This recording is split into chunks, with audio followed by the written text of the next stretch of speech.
आज इतिहास के अंतिम पाठ के अध्ययन के क्रम में उसके पहले बिंदु औद्योगिक क्रांति से पहले का अध्ययन हम लोग करेंगे। भैया और बहन, औद्योगिकरण का अर्थ आप लोग समझते होंगे। किसी न किसी रूप में मैंने इसे पहले बताया भी है। जब उद्योगों की स्थापना होती है, वस्तुओं को परिष्कृत रूप देने के लिए या बड़े पैमाने पर उत्पादन के लिए, तो इस प्रक्रिया को औद्योगिकरण के नाम से हम जानते हैं। अमूमन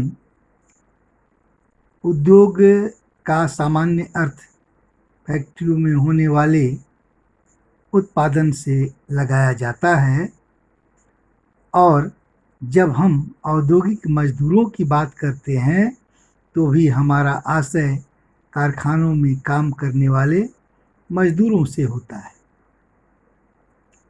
औद्योगिकरण के इतिहास अक्सर प्रारंभिक फैक्ट्रियों की स्थापना से शुरू होते हैं, लेकिन औद्योगिकरण इंग्लैंड में या यूरोप में जब प्रारंभ हुआ, औद्योगिक क्रांति जब प्रारंभ हुई, तो उससे पहले भी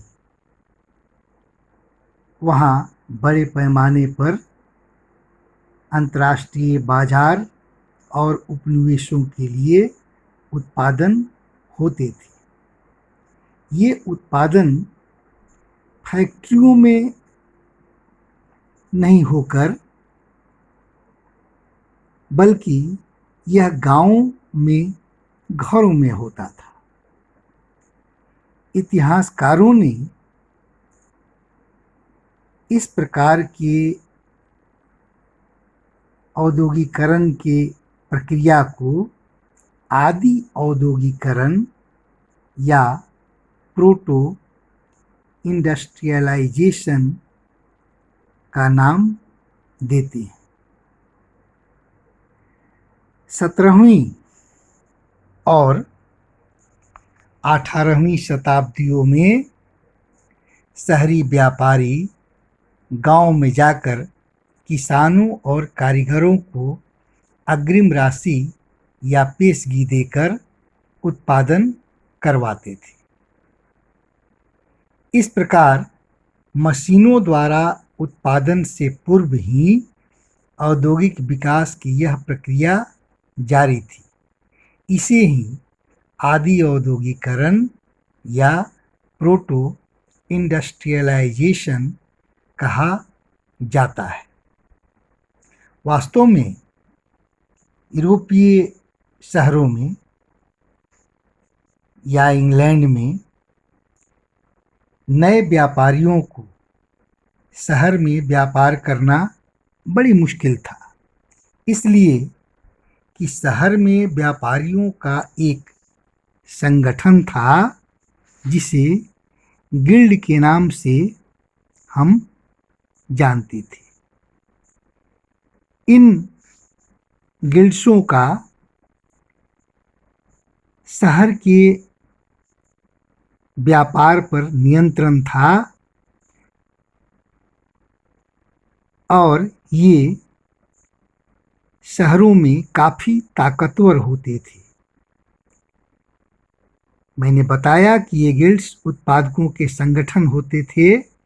गिल्ड से जुड़े उत्पादक कारीगरों को प्रशिक्षण देते थे, उत्पादकों पर नियंत्रण रखते थे, प्रतिस्पर्धा और मूल्य तय करते थे तथा व्यवसाय में नए लोगों को आने से रोकते थे।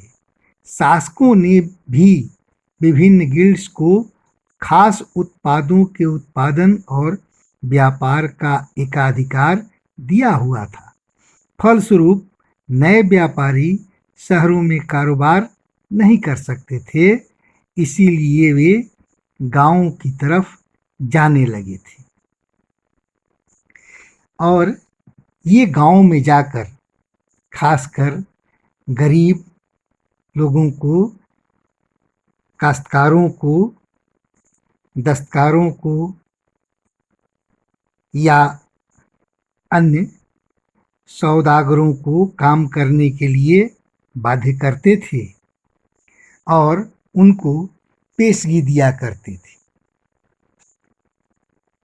अग्रिम या पेशगी देकर उन लोगों से ये उत्पादन करवाते थे।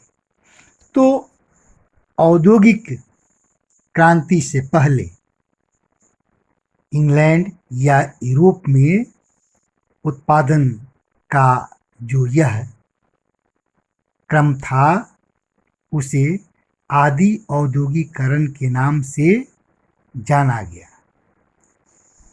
आज के पाठ के अंतर्गत इतना ही। आप लोगों के लिए गृह कार्य रहेगा, आदि औद्योगिकरण से क्या समझते हैं। धन्यवाद।